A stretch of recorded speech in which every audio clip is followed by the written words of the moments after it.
crisis hit students hard. Probably the most prevalent concern I've had to deal with this year in my term as Vice President and Welfare Officer on a day-to-day basis in terms of students coming to my door has been student finance. This resulted in a significant amount of casework to be dealt with around this area, and also a significant amount of time spent conducting interviews and attending meetings for the Student Assistance Fund. However, on top of this, I feel I have had some considerable achievements this year in terms of supporting students who have had difficulties with their finances and going through college. Number one, we've introduced a petty cash system in the Students' Union to deal solely with emergency welfare issues.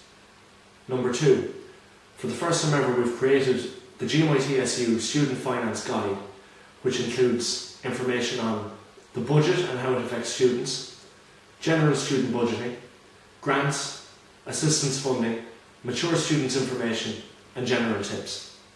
I hope that this guide will be updated and developed and used going into the future.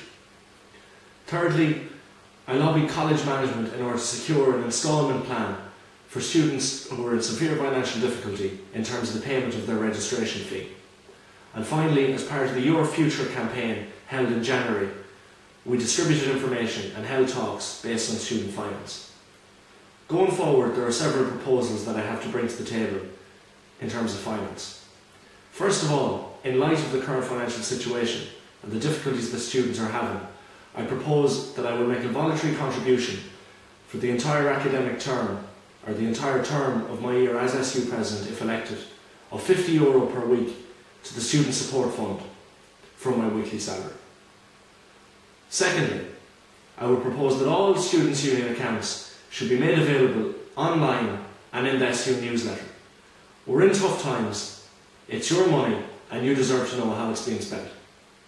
Thirdly, I would set up a hardship system run by the Welfare Officer, where a list of students who we are well aware are in severe financial difficulties is drawn up, and these students would then be entitled to free printing, free photocopying and free binding in the Students' Union office throughout the year.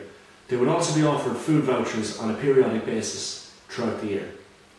And finally, I would assist the Welfare Officer at the beginning of the academic term to run a full-fledged money management campaign, which I feel is vital for students who are coming into college next year who are in difficulty. So for a Students' Union that cares about the finance and welfare of its students, vote Joe O'Connor number 1 for SU President.